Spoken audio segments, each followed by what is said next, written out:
Guys, this is Lakin and Brian, and today we're going to go over how to stay compliant with our pain assessment and documentation. This information has been taken from Enterprise Policy A08-145 Pain Assessment and Management. So, first, let's talk about what we're looking for as far as how our pain documentation should look. First, we're looking for a pain assessment for every patient at least once a shift. This could be using the numerical pain scale or the DVPRS, which stands for the Defense and Veterans Pain Rating Scale, your CPOT, or FLACC for adults. The main thing is that we only choose one because no one wants to document on something twice, and it will make things more confusing for everyone later on when we're using multiple scoring tools. You will want to choose whichever one is most appropriate for your patient. For example, if they are able to speak, you would want to choose the DVPRS, and for our nonverbal ICU patients, we are looking for a CPOT score. Next, we're looking to make sure that every pain score that is outside of a patient's acceptable level of pain or outside of their ordered CPOT target range has a documented intervention. If you don't know what that is, you can find that in your orders under ICU Target Pain Score. It could also show up on your storyboard on the left side of your Epic screen, as you can see here.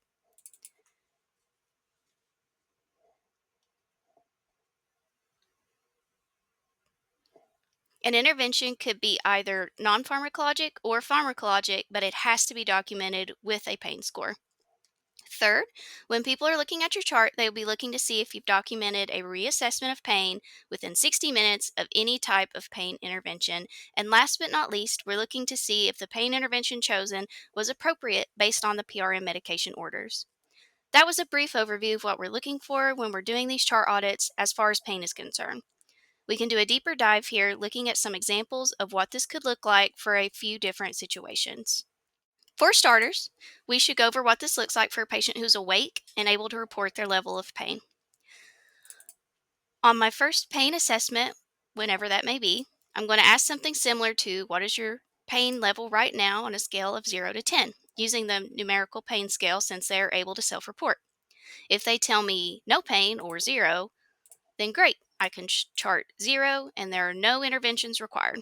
As long as they are able to describe their pain, we can use this scale, but they do not have to necessarily be a GCS of 15. You will also want to ask what the patient's stated maximum tolerable level of pain is. This is so that you know at which point we should intervene to treat a patient's pain in the case of chronic pain or pain that we will never be able to get down to 0.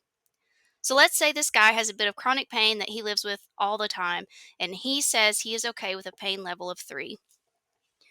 Cool. So I will throw that in here.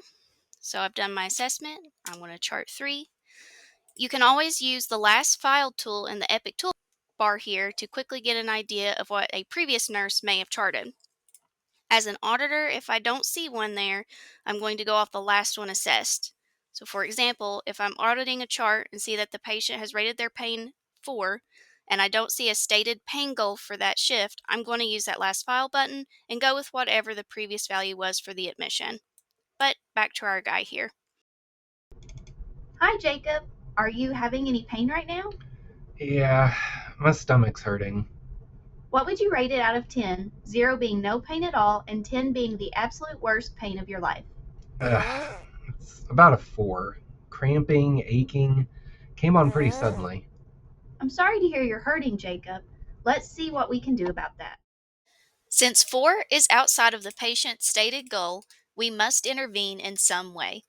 Maybe we know that Jacob doesn't like to take medicine, so we offer a non-pharmacological intervention first, like diversional activity. We offer to put on the movie Frozen for him, and we will need to reassess his pain within 60 minutes. That is, if we document our intervention at 1:05, we must document a reassessment by 2:05 and no later. It's now been an hour, and we go back into Jacob's room. Let's reassess. Hey there, how is your pain doing? I hate this movie. I've changed my mind about using a pain pill. I'm sorry, I just can't let it go. I'm happy to look at your orders. Can you re-rate your pain for me so I can select a medication? It's still a 4. Let me look at your MAR. We will document our reassessment here, just like a pain assessment. We must intervene, however, since we are still above his stated goal of 3. Let's open the MAR and see what we have. You can see that Jacob has a Tylenol 1000 milligram ordered for mild pain. Remember, for the Defense and Veterans Pain Rating Scale, 1 to 4 corresponds with mild pain. You may also see the order written with a specific pain score, such as Tylenol 1000 milligrams for pain scores 1 to 4. We will give Jacob 1 gram of Tylenol and still reassess within 60 minutes of the administration. To get the brain reassessment task, we will use pain as the PRN medication given reason. We can always reassess earlier than 60 minutes, but we don't want to reassess too soon or the medication won't have had time to work. It's a good rule of thumb to give the IV medication at least 15 minutes to work and oral medication at least 30 minutes to work. If, for example, we gave the oral Tylenol and did our reassessment in 10 minutes, this probably won't fly. It's now 3 o'clock and we go back to assess Jacob. He's at a 2 out of 10, so we can document that here and move on with our day. Of course, you would want to check in on Jacob as needed for new pain assessments because medications don't last forever. The basic framework for staying compliant with pain documentation is to have a pain goal, make sure every pain score outside of the goal has an intervention documented, and then reassess within an hour. If we follow that framework, we will stay compliant every time, whether the patient is awake, sedated, or nonverbal. Now let's look at an example in which the patient is not awake and able to report their pain. We have a few different tools we can use for nonverbal patients, but since we are in ICU, we're going to use the CPOT. We still want to follow the same basic principles we talked about using the DVPRS. Our patient, let's call him Lonnie, is intubated and on a dilaudid drip for analgesia. The drip is continuous, and you can see my order here for that. Now let's look at our PRN doses that are available. Here are the orders for PRNs. Looks like we have a 0.25 milligram dilaudid push for a CPOT of 3 to 4, and then a 0.5 milligram dilaudid push for a CPOT of 5 to 8. Let's imagine it's 4:30 p.m. and we come in to assess Lonnie's CPOT to be 4. We need to select the appropriate dose of Dilaudid to bolus from bag. According to our order, that would be 0.25 milligrams. We will document that here.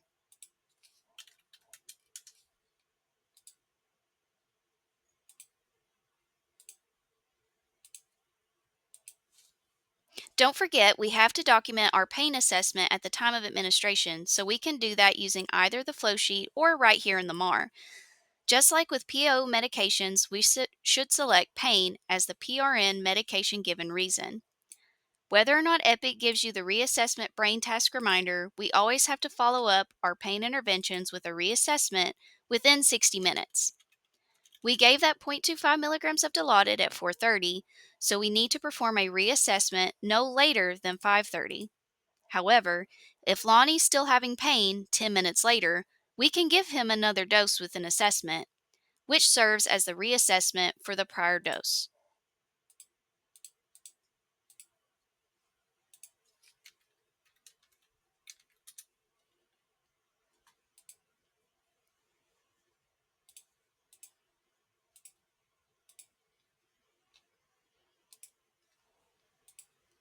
You can also see that by performing this assessment with our 440 dose, it completes the reassessment brain task that previously showed as due by 5:30.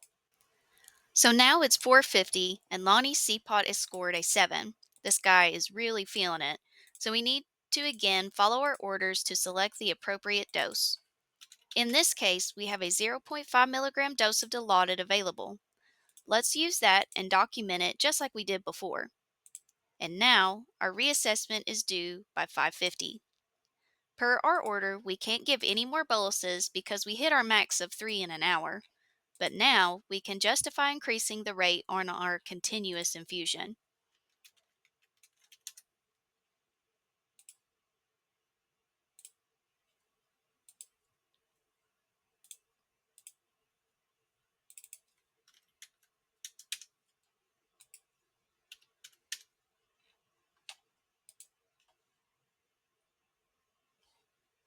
You can see how this should look for our intubated patients on continuous analgesia with PRN dosing.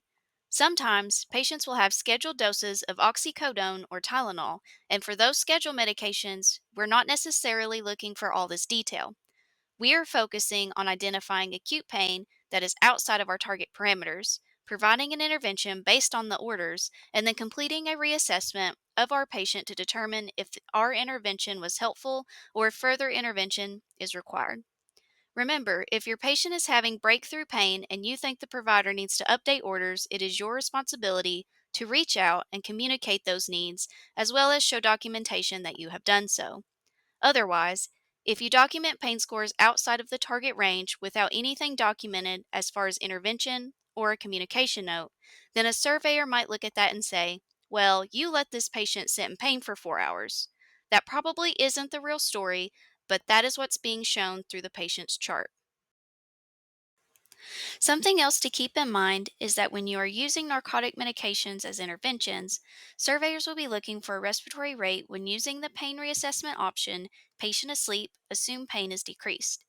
You can see in this example, I documented a pain score and gave a Dilaudid push. 60 minutes later, I will need to reassess, and this time I'm going to chart the patient was asleep.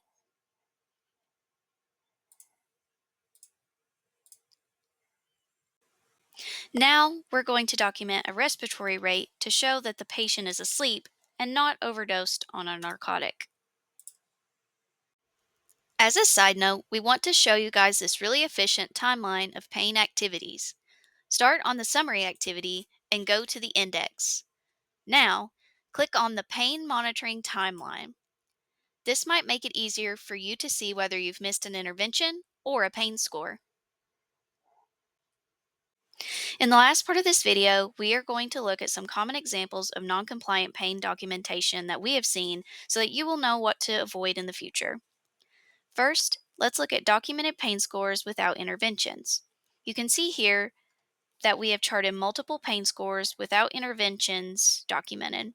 It looks like we let the patient lay in pain and didn't do anything about it, whether or not this is the case in real life.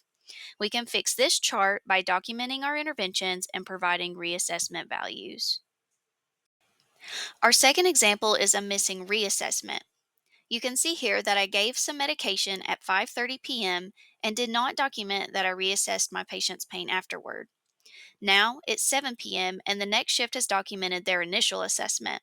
I've shown that here so that you can clearly see the time gap. To fix this chart, I would need to document a pain reassessment within 60 minutes, so at or before 6:30 p.m. I would say a majority of non-compliant pain documentation involves a missing pain reassessment. In some cases, this could be due to shift change. For those, we might consider reassessing earlier than 60 minutes per se, although if it is very close to shift change time, we need to make sure that the next shift is aware of the need to reassess and document. If you are the one giving the pain medicine, you are responsible for ensuring reassessment gets done.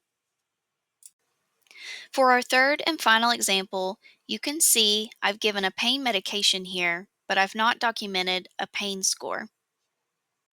Since you can put a score right in the MAR, it's best to do it there. However, if you perform an assessment at 8, as I've done here, and then give a pain medicine at 8:07, a surveyor probably won't hold that against you. But if you do your assessment at 8 and don't intervene until 8:45, that likely won't fly. So try to get out of the habit of documenting your shift assessment strictly at 8 o'clock for pain, but instead closer to the time you actually assess pain. What if your patient doesn't have pain medicine ordered and you have to get some? This would be a perfect opportunity for a non pharmacological intervention with reassessment. At that reassessment, you can give the newly ordered pain medicine. We hope this helps clear up questions that you guys may have about pain documentation. If you have further questions, either of us are always happy to help. Remember, if you are running into other issues, we want you guys to let us know so we can follow up and hopefully find solutions. Thank you for watching this video and for being patient with us as we all navigate this documentation process together.